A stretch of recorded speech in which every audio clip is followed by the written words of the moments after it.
The video game Five Nights at Freddy's is a 2015 point-and-click survival game and is also the fourth installment of the Five Nights at Freddy's series, created by Scott Cawthon.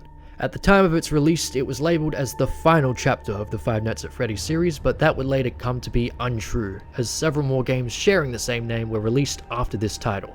This game is set in 1983. You play a scared child trying to defend yourself against monstrous animatronics that are slowly attempting to make their way into your bedroom. You as the child keep the monsters from getting in your room by using your flashlight and shutting the doors. In terms of technology, Five Nights at Freddy's 4 can be played on several different devices, ranging from an iPhone to a PS5. The aesthetic and quality may differ depending on what device, but the overall experience remains the same. The entire story of the fourth game is surrounded around a tragic incident called the Bite of 83. This incident involved a child being tragically killed on accident by an animatronic at Freddy Fazbear's Pizza, which is the location of the previous three games took place in. The horrible incident started out as a prank orchestrated by the kid's older brother and the older brother's friends, simply to poke fun at him due to his constant fear of said animatronics. But at the start of the game, the player doesn't know this. All the player knows is that they're playing the role of this crying kid who's having a birthday party in 5 days.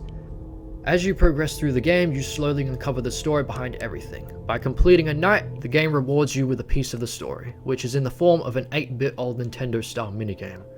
After the first night, you find out that the kid is crying because he's scared of animatronics at Freddy Fazbear's Pizza, and he's having his birthday party at none other than Freddy Fazbear's Pizza.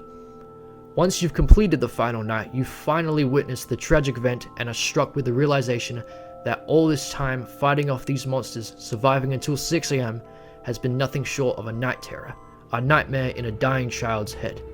The nights and the minigames are in two separate time frames. The nights are in the present and the minigames are in the past.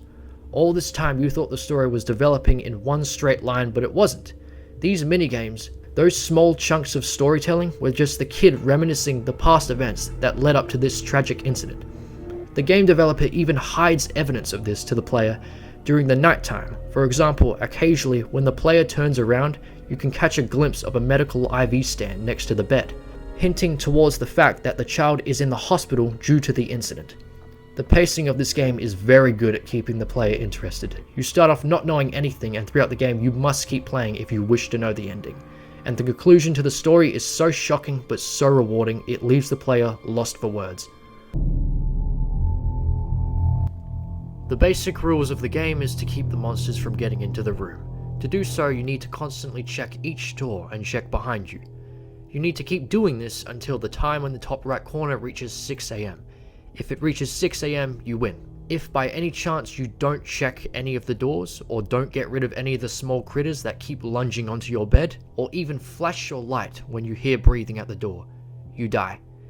The mechanics and playstyle are somewhat simplified compared to the previous games, which makes sense given the context.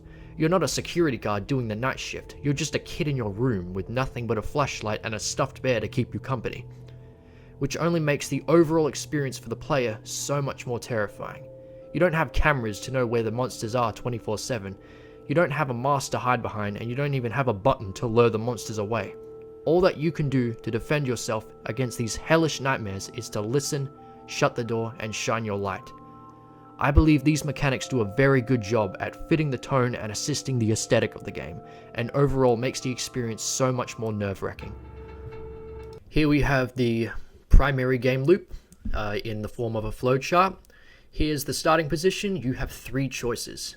Okay, you can check the side doors where you need to listen for breathing. If you don't hear breathing, you can leave to original position. But if you do hear breathing, you need to close the door until footsteps are heard.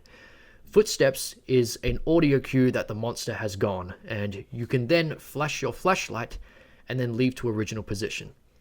The next option is to check closet, and if you see a monster in the closet, you need to close the door until the monster is gone, and then you leave to original position. But if you don't see a monster, you can just leave to original position. And the third option is looking behind you. If you see small critters on the bed, you need to flash your light until the small critters are gone. If you don't see them, you can just turn back around to the starting position. So yeah, that's the basic loop. This game contains more of a silent and timid aesthetic compared to the previous installments, but makes up for that by adding several layers of lingering dread. Compared to the previous games, this environment is a lot cleaner and tame, whereas, for example, the environment in the third game is filthy, it looks cold, the color grading makes you feel uneasy, and overall it's a living nightmare. In the fourth game, however, it places you in a child's bedroom, an environment that looks almost safe and warm, and in a way feels familiar. The only sounds that can be heard at the time are a deep undertone hum and an occasional dog barking in the background. It's so quiet that it feels like a trick. It feels too quiet to trust. Scott Cawthon has perfectly created an atmosphere that constantly and consistently breeds tension. He uses the player's anticipation as a weapon against themselves by making them think something could jump out at any moment. The perfect word to describe this feeling would be trepidation, the feeling of fear or anxiety about something that may happen. For example, the first time you open one of the side doors, hopelessly gazing into the dark void inhabiting the outside of that room. You don't know what's on the other side, and you won't know how close it is until you hear the breathing.